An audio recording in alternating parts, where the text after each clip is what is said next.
Praise the lord. ఈరోజు మన లేఖన భాగము యోహాను సువార్త 12వ అధ్యాయము 3వ వచనం ధ్యానం చేసుకుందాం. అప్పుడు మరియా మిక్కిలి విలువగల అచ్చ జటమాసి అత్తరు ఒక సెరున్నర ఎత్తు తీసుకొని యేసు పాదములకు పూసి తన తల వెంట్రుకలతో ఆయన పాదములు తుడిచెను. ఇల్లు అత్తరు వాసనతో నిండాను. ఆమేన్. దేవునికి స్తోత్రం. హల్లెలూయా, హల్లెలూయా, హల్లెలూయా. స్తోత్రం, స్తోత్రం. దేవునికి స్తోత్రం. షారా మారనాథ. Praise the lord. దేవుని స్తోత్రం. అందరికీ వందనాలు. దేవుడు మనకు మరొక మంచి దినాన్ని అనుగ్రహించాడు. ఈ దినం ఆరంభించి 8 గంటలు కాలేదు, ఇప్పుడు నిద్రలేచి 2 గంటలు 3 గంటలు కూడా కాలేదు. మంచి దినం ఎలా చెప్పగలరు? మన మంచోళమని కాదు, మనకు మంచి దినాలు వస్తాయని కాదు దాని అర్థం. దేవుడు మంచివాడు కనుక మంచివారి మీదను చెడ్డవారి మీదను, నీతిమంతుల మీదను అనీతిమంతుల మీదను. మంచివారంటే నీతిమంతులు, చెడ్డవారంటే అనీతిమంతులు. ఏం జరుగుతుంది? వాళ్ళ మీద ఏం చేస్తాడు? పక్షపాత ధోరణి చూపించేవాడు కాదు. చదువుతాను మత్తయి సువార్త 5వ అధ్యాయము 45వ వచనం. ఆయన చెడ్డవారి మీదను మంచివారి మీదను ఏం చేయకమాండా తన సూర్యుడిని ఉదయింపజేసి, తన సూర్యుడిని సౌరమండలంలోనే, సౌర కుటుంబంలోని, సోలార్ ఫ్యామిలీలో నుంచి అని కాదు, తన సూర్యుడిని ఉదయింపజేసి నీతిమంతుల మీదను అనీతిమంతుల మీదను, అనగా స్వర్గనీతి పొందిన వారిని, అంతేకాకుండా శాస్త్ర సంబంధమైన నీతిలోనూ స్వనీతిలో ఉన్నవారి మీదను ఆయన ఏం చేస్తున్నాడు? వర్షము కురిపించుచున్నాడు. అనగా ప్రకృతికి కావలసినటువంటి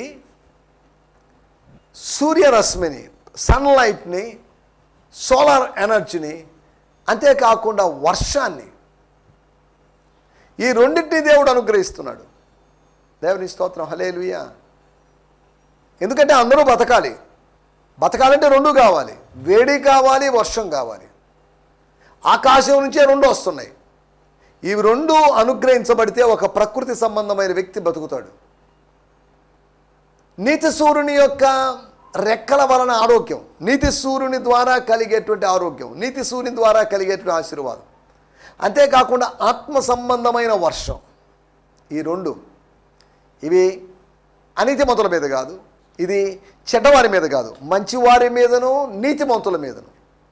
మంచివారికి నీతిమంతులకి ఆయన నీతి సూర్యుని ఉదయింపజేసి, అనగా లేదు అంటే ఆత్మవర్షాన్ని కురిపించి కుమ్మరించి ఆయన కార్యాలు చేస్తాడు. దేవుని స్తోత్రం. హల్లెలూయా.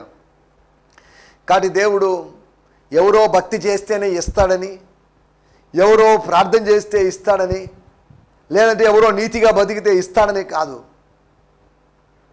మనం అడిగినా అడగకపోయినా మన అవసరాలు తీర్చగలిగిన వాడు. చిన్నపిల్లలు తమ అవసరాన్ని తెలియజేయలేరు, వాళ్ళకి ఏడవడం మాత్రమే తెలుసు. అటువంటి మాట్లాడడం రాదు, భాష రాదు, లోకల్ లాంగ్వేజ్ రాదు, తల్లి భాషో తండ్రి భాషో రాదు. అప్పుడు ఏం చేయాలి? తెలిసిందల్లా అరుపోయినప్పుడు, ఏడుపోయినప్పుడు ఆ ఏడుపు ద్వారా, ఆ ఏడుపులో నుంచి ఏదో విషయాన్ని అర్థం చేసుకుంటుంది తల్లి. కావలసినట్టు ఫీడింగ్ కావచ్చు, కావలసిన అవసరాలు ఏదైనా చేయొచ్చు. ఎందుకు చెప్తున్నా అంటే, మన దేవుడు మనకిస్తాడు. God will give. ఆయన స్వభావము ధారాళంగా ఇచ్చేటువంటి స్వభావం. మన దేవుడు పిసినారి అయిన దేవుడు కాదు. మన దేవుడు ధారాళంగా ఇచ్చేవాడు. కారణం ఏంటంటే ధనవంతుడైన దేవుడు, శ్రీమంతుడైన దేవుడు కాబట్టి సమృద్ధిగా ఇస్తాడు. పిసినారి అయిన దేవుడైతే కొద్దిగా ఇచ్చి అంతెందుకు ఇంతెందుకు, ఇప్పుడు కాదులే, మళ్ళీ ఇస్తా, వచ్చే సంవత్సరం ఇస్తా, వచ్చే నెల ఇస్తా అని చెప్తాడు. స్తోత్రం. కానీ మన దేవుడు ఎటువంటి వాడు అనేది మనం తెలుసుకొని ఉండాలి. ఆయన సేవిస్తున్నప్పుడు, ఆయన బిడ్డలుగా కొనసాగుతున్నప్పుడు ఆయన ఎట్టివాడో మనం ఎరిగి ఉండాలి. ఆయన ఎట్టివాడై ఉన్నాడో మనం కూడా అట్టివారమై ఉండాలి అనే బాధ్యత కూడా ఉందండి. దేవుని వలె మనం జీవించాలి. దేవుని స్తోత్రం. హల్లెలూయా. ఫరోకు నువ్వు దేవుడిగా ఉంటావు అనేటువంటి మాటను మోషే జీవితంలో మనం చూస్తున్నాం. మనము దేవుళ్ళ లాంటి వాళ్ళమి, దేవుళ్ళం కాదు మనం. మనిషే, దేవుడే. మనిషి ఎప్పుడు దేవుడు కాలేడు. దేవుడు లాంటివాడు అని అంటారు కానీ దేవుడని కాదు. ఒక నువ్వు దేవుడు అన్నా కానీ దాని అర్థం అంతవరకే, కానీ ఒక కొత్త దేవుడిగా ఈయన వెలిసాడని కాదు దాని అర్థం. కొత్త దేవుడిగా నువ్వు నేను వెలుస్తున్నామని కాదు దాని అర్థం. దేవుని స్తోత్రం, హల్లెలూయా. గత ఎపిసోడ్లో మనం ఆలోచించినట్టు విషయాలు ఏంటంటే పరిమళించిన గృహాన్ని గురించి ఆలోచించాం. గృహంలో పరిమళం ఏంటి? కృత్రిమమైన పరిమళమా, సహజమైన పరిమళమా? కృత్రిమమైందేం కాదు, అలాగనే ఆటోమేటిక్గా వచ్చినటువంటి పరిమళం కాదు. అనేక సంవత్సరాలుగా, అనేక దినాలుగా, అనేక మాసాలుగా తన సిద్ధపాటు ఫలితంగా, తన యొక్క ప్రిపరేషన్ ఫలితంగా, తన యొక్క సమర్పణ, తన యొక్క త్యాగం ఫలితంగా తాను దాచుకున్నటువంటి ధనముతో, లేదా తను కష్టపడి సంపాదించిన ధనముతో మిక్కిలి వెలవగలిగినటువంటి ఏదో ఒకటి తెచ్చి ఇచ్చేద్దాం, ఏదో ఒకటి చేసి పూసేద్దాం అని కాకుండా మిక్కిలి వెలగలిగినటువంటి దాన్ని తీసుకొచ్చింది. ప్రభు దగ్గరికి శ్రేష్టమైన దాన్ని తీసుకొని రావాలి. కొవ్విన దాన్ని ప్రభు దగ్గరికి తీసుకొని రావాలి. పులిసిన దాన్ని కాదు, పొంగిన దాన్ని కాదు, పులుపు లేని దాన్ని తీసుకొని రావాలి. కొవ్విన దాన్ని తీసుకొని రావాలి. అనగా బలిసిపోయి, అనగా బాగా తిని సమృద్ధి కలిగిన దాన్ని మనం దేవునికి ఇవ్వాలి సమృద్ధిగా. ఈ రోజుల్లో దేవుని సంఘాల్లో, స్థానిక సంఘాల్లో, గ్రామాల్లో కానుక తక్కువగా వస్తుందని సేవకులు బాధపడుతుంటారు. దేవుని సేవకునికి ఇవ్వండి, పరిచర్యకి ఇవ్వండి, తప్పేం లేదు. దానివల్ల ఆశీర్వాదమే కానీ దానివల్ల నష్టం లేదు. దేవుని పరిచర్యకి ఎంతగా ఇస్తారో అంతగా దీవించబడతారు. దేవుడు మీ యొక్క ధనాన్ని తన దగ్గర ఉంచుకునేవాడు కాదు, బిగబట్టుకునేవాడు కాదు, దానికన్నా రెట్టింపుగా మీకు ఇస్తాడు. మీరు ఏ కొలతతో ఇచ్చారో ఆ కొలతతోనే మీకు కొలవబడుతుంది. నేను గ్లాస్తో ఇచ్చి అవతల వ్యక్తి దగ్గర నుంచి బిందెతో ఎక్స్పెక్ట్ చేయడం కరెక్ట్ కాదు. నేను గ్లాస్తో ఇచ్చాను, గ్లాస్తోనే ఎక్స్పెక్ట్ చేయాలి. ఏమంటే ఆ రోజు ఒక గ్లాస్ ఆయిల్ ఇచ్చాను మీకు, ఓకే, అలాగైతే ఓ బిందెడు ఆయిల్ కోసం నేను ఇవ్వాలని ఎదురు చూస్తానంటే లేదు అవసరం లేదండి, ఎందుకంటే మీ బిందెడు ఆయిల్ నాకు దేనికి, నేను నా దగ్గరికి తీసుకెళ్ళాలి, గ్లాసుడు ఆయిల్ చాలని అంటాం. కొలత అనేది నీకైనా అవతల వ్యక్తికైనా, అవసరతలో ఉన్నోడికైనా అవసరత లేనివాడికైనా, అప్పిచ్చినోడికైనా అప్పు తీసుకున్న వాడికైనా కొలత ఒకటే, మెజర్మెంట్ ఒకటే. ఓ దేశంలోనో, ఒక జిల్లానో, ఒక ప్రాంతంలో ఉన్న వాళ్ళకందరికీ మెజర్మెంట్ సేమే, కొలతలు సేమే. పొడవు, వెడల్పు, ఎత్తు, లోతు అనేటువంటి ఆ మెజర్మెంట్స్, డైమెన్షన్స్ ఉన్నాయి. వాటికి కొన్ని కొలతలు ఉన్నాయి.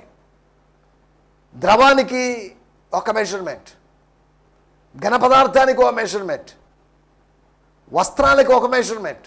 ఇన్ని మీటర్లు అంటున్నాం, ఇన్ని కిలోలు చొక్కా ఇవ్వండి, ఇన్ని లీటర్ల చొక్కా ఇవ్వండి అని మనం అడగడం లేదు. ఇన్ని మీటర్ల చొక్కా ఇవ్వమని అంటున్నాం. ప్రతిదానికి దాని ప్రమాణాలు ఉన్నాయి, దాని యొక్క మెజర్మెంట్స్ ఉన్నాయి. ఎందుకు చెప్తున్నానంటే స్వర్గానికి కూడా మెజర్మెంట్స్ ఉన్నాయి. కొసరి వడ్డించడం, లేకపోతే వడ్డీతో సహా ఇవ్వడం స్వర్గం యొక్క అలవాటు. కొద్దిగా విత్తాడు, 100 రెట్లు కోసుకున్నాడుగా. పిడికెడు విత్తనాలు తీసుకొని పోయావే, పిడికెడే తీసుకొచ్చావా? కాదు, పిడికెడే తీసుకొస్తే నీకేం ప్రయోజనం? నీ పిడికెడి నీకు సరిపోయిందేమో, కానీ నీ పిడికెడి నీ కుటుంబానికి అంతా సరిపోవాలంటే బస్తాడు రావాలి. దేవుని స్తోత్రం, హల్లెలూయా. ఇస్సాకు 100 రెట్లు దీవించబడ్డాడు, 100 పంట కోసాడు. ఎలాగా? How it's possible? అది అసాధ్యమండి. అది కట్టు కదా, అది ఒక ప్యారబుల్ లాగా చెప్పారు. అది ప్యారబుల్ కాదు, అది హిస్టరీలో పార్ట్గా చెప్పబడింది.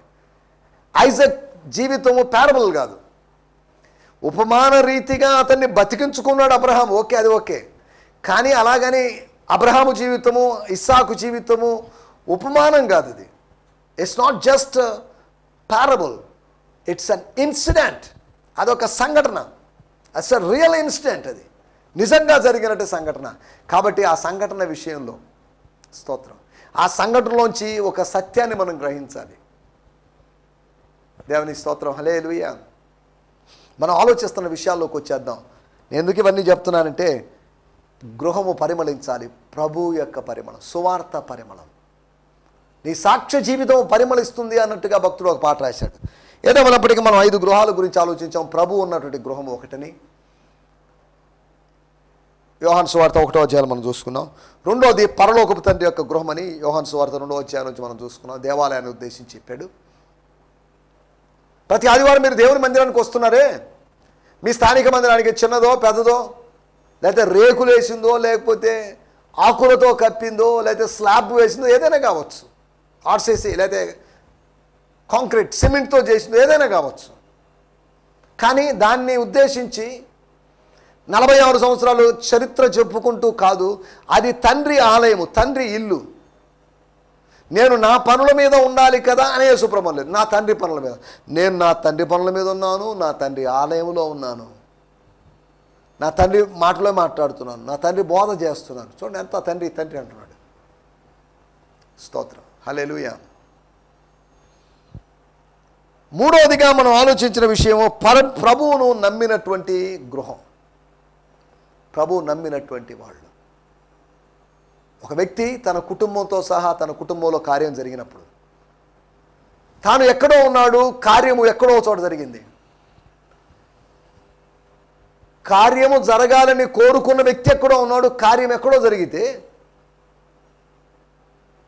వాళ్ళిద్దరి మధ్యలో దూరం ఉన్నప్పటికీ అతను వెళ్ళి కలుసుకున్నప్పుడు, నిన్న ఇక్కడ మీరు 1 గంటకని చెప్పారు చూసారా, ఆ 1 గంటకి ఏం జరిగిందో అని సాక్ష్యం చెప్పాడు.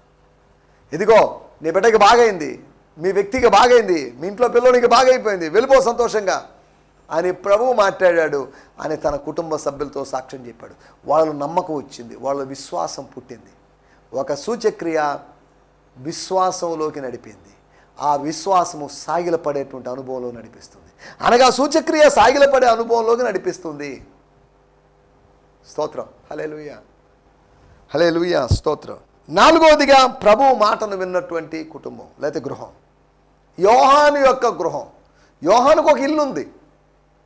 ఇదేంటండి ఎలా ఉండే అవకాశం ఉంది? అవును, జబదేవి కుమారుడు కదా, అవును. మరి ఇల్లు ఏంటి? జబదేవికి ఇల్లు ఉంది కదా, వాళ్ళ తండ్రికి ఇల్లు ఉంది కదా.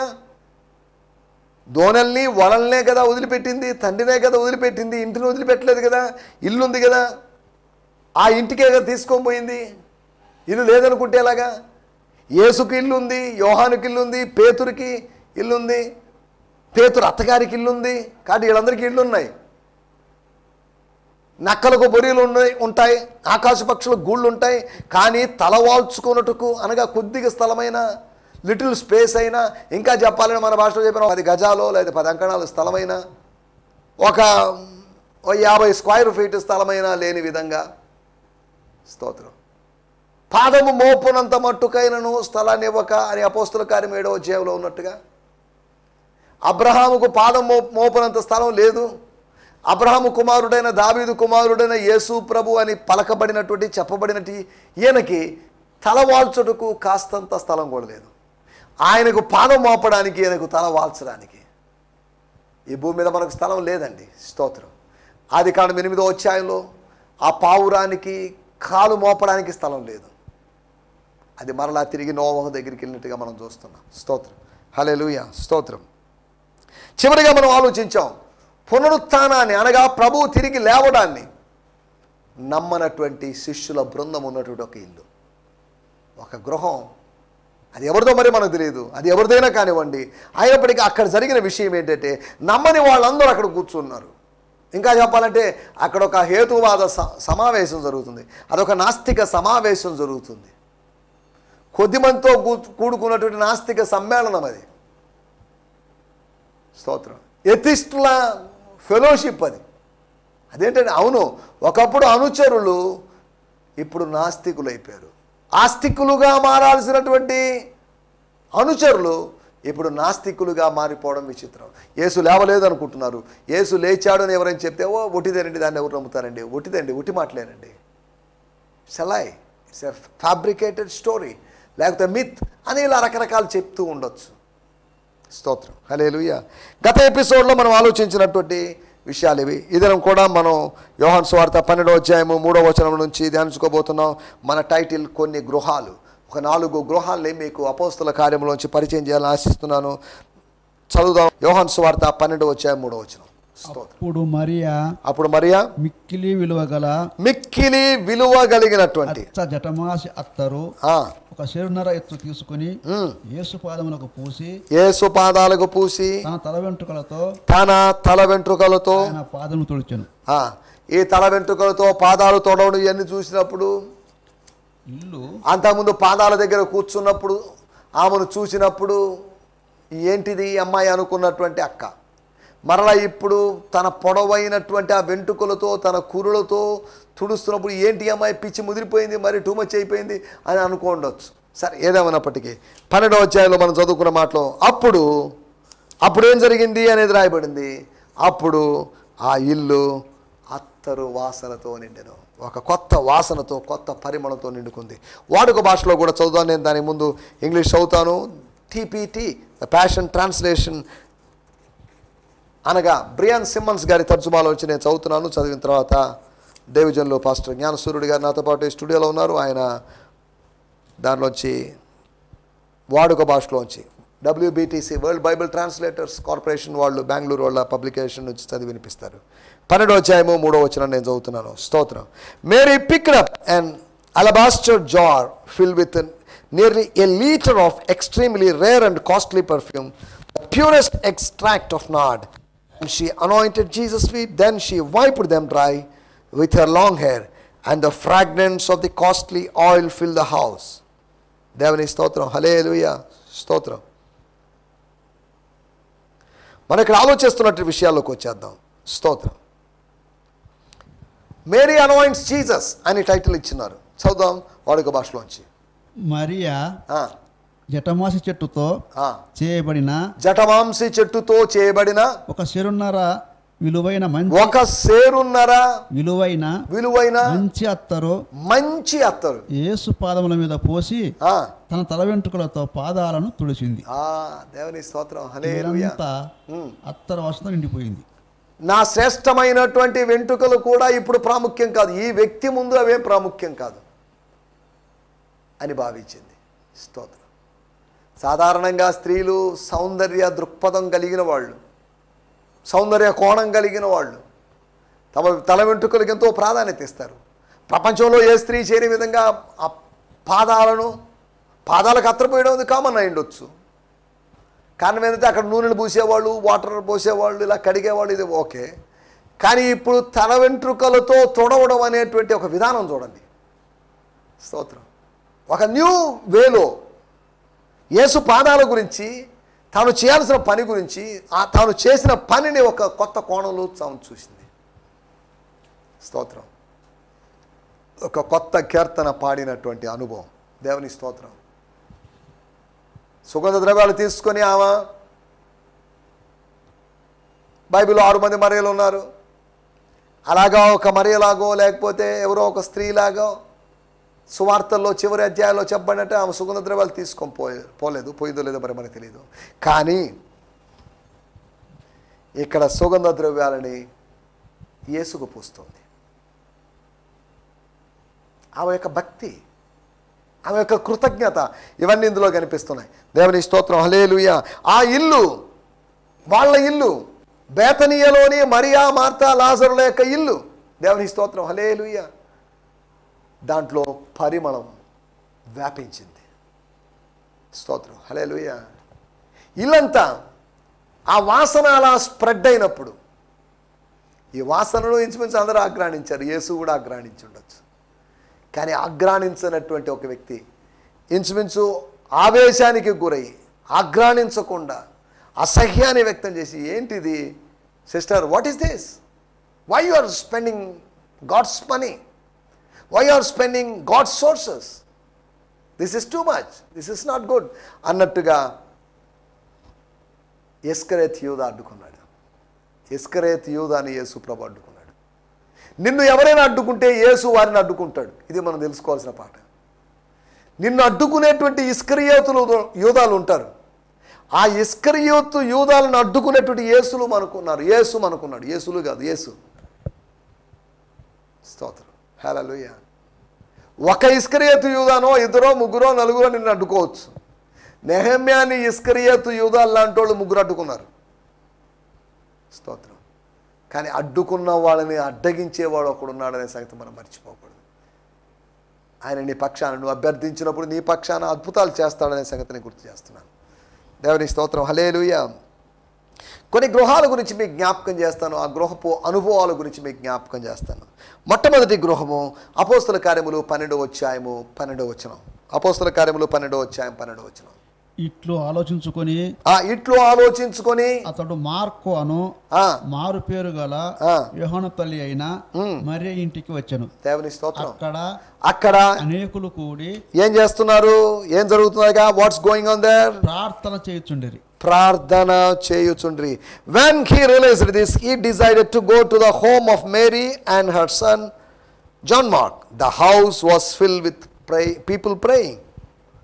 అక్కడ ప్రార్థనల ధ్వనులు ప్రతిధ్వనిస్తున్నాయి. ప్రార్థనల యొక్క శబ్దం పైకి వెళ్తుంది. అక్కడ ప్రార్థనలు జరుగుతున్నాయి. దేవుని స్తోత్రం. హల్లెలూయా. జాన్ మార్క్ వాళ్ళ ఇంట్లో ప్రార్థనలు జరుగుతున్నాయి. నీ ఇంట్లో ప్రార్థనలు జరుగుతున్నాయా? నీ ఇంటికి సంఘ పెద్దల్ని పిలిపించుకుంటున్నావా? నీ ఇంటికి సంఘ కాపరిని పిలిపించుకుంటున్నావా? నీ ఇంటికి దేవుని బిడ్డలను పిలిపించుకుంటున్నావా? ప్రార్థనలు ఉన్నాయా? ప్రార్థనలు జరుగుతున్నాయా? స్తోత్రం. హల్లెలూయా. మనం ఆలోచిస్తుంటే మాట, మొట్టమొదటి మాట, ప్రార్థించే వారున్నటువంటి ఇల్లది, గృహం అనగా ప్రార్థనలు జరుగుతున్న గృహం. అది అవసరత వచ్చింది, దానికోసం ప్రార్థన చేశారు, దానికోసం అత్యాశక్తితో ప్రార్థన చేస్తున్నారు, మనకు కాదన్నా లేదు. ప్రార్థనలు జరుగుతున్నటువంటి ఆ గృహాన్ని గురించి ఆలోచించండి. తర్వాత ప్రార్థనలు ఆగిపోయాయో లేదో మరి మనకు తెలియదు, తర్వాత కొనసాగుతున్నాయి. అది వారం వారం ప్రార్థన లేకపోతే ఎలాంటి ప్రార్థనో మనకు తెలియదు. కానీ పేతురు గారు చెరసాల్లో ఉన్నాడు అని పేతురు యొక్క విడుదల కొరకు జరుగుతున్నట్టు ప్రార్థనా కూడిక, అది ప్రేయర్ మీటింగ్. అది సబాతు ఆరాధన కాదు, అది విశ్రాంతి దినం జరుగుతున్న ఆరాధన కాదు. ప్రత్యేకమైన పరిస్థితుల్లో ప్రత్యేకమైన ఉపవాస కూడిక చాటించారేమో, లేకపోతే ఉపవాస దినాన్ని ప్రకటించారేమో మనకు తెలియదు, వ్రత దినాన్ని ప్రకటించారో లేదో మరి మనకు తెలియదు. ఒకటి ప్రార్థించే వారు ఉన్నటువంటి గృహం అది. అపోస్తుల కార్యములను మనం గమనిస్తే 20వ అధ్యాయము 8వ వచనం. అపోస్తుల కార్యములు 20వ అధ్యాయం 8వ వచనం. యాక్ట్స్ 20:8. స్తోత్రం. మేము కూడి ఉన్నటువంటి మేడగదిలో దీపములు ఉండేను. దేవుని స్తోత్రం. హల్లెలూయా. మేము ఒక మేడగదిలో, ఒక ఇంట్లో కూడుకొని ఉన్నాం, ఒక హౌస్లో గ్యాదర్ అయ్యాం. ఏం జరిగింది అక్కడ? There were many flickering lights in the upstairs chamber where we were meeting. దేవుని స్తోత్రం. హల్లెలూయా. It is possible that these flickering lights refers to angelic activity in the upper chamber. బహుశా ఇది కింద వ్యాఖ్యానం, ఫుట్నోట్ వ్యాఖ్యానం లాగా ఇచ్చారు. ఆ దేవదూతలు వాళ్ళ యొక్క ప్రభావానికి సంబంధించిన వెలుగని ఏదో వ్యాఖ్యానించారు, దాంట్లోకి వెళ్ళలేదు మనం. స్తోత్రం. On Sunday we gathered to take communion and to hear Paul preach. 7వ అధ్యాయం 7వ వచనంలో ఆదివారమున, శనివారం కాదు, ఆదివారమున వాళ్ళు గ్యాదర్ అయ్యారు. శనివారం గ్యాదర్ అయ్యారు కదా, అయ్యారు. అయితే మాత్రం ఏంటి, ఆదివారం గ్యాదర్ కాకూడదా? ఆదివారం గ్యాదర్ అయితే సోమవారం గ్యాదర్ కాకూడదు? ప్రతిరోజు గ్యాదర్ కావచ్చు. అలా గ్యాదర్ అయ్యారు. స్తోత్రం.